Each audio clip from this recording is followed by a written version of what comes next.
the question is what if you're unequally yoked, if your spouse is not a Christian, all right? And I think, generally speaking, that alone would not make any difference in the practice of the spiritual disciplines. What I would try to do is to help them understand what I was doing. And it might be that there would be special conflicts that would arise.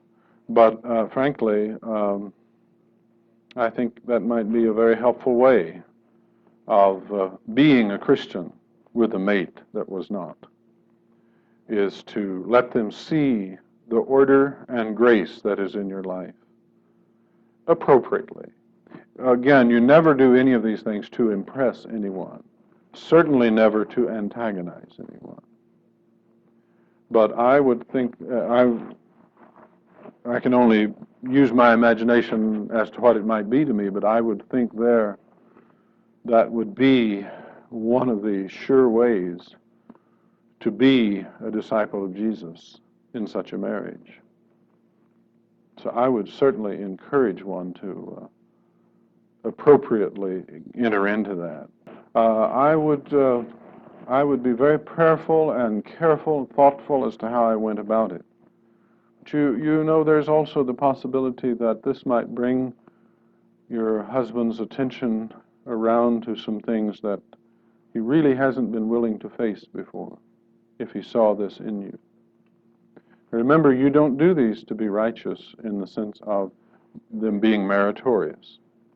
You're going to have to teach him about them as is appropriate. He'll ask questions, I mean. You will have to answer the questions. Right.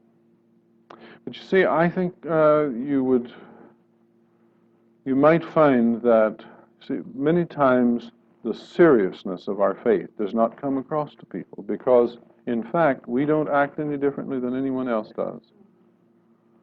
And so I wouldn't say automatically. That's something that it's a difficult circumstance, no doubt about that. But the Lord has a lot of grace. And I would just proceed and keep counsel with your Christian friends. And,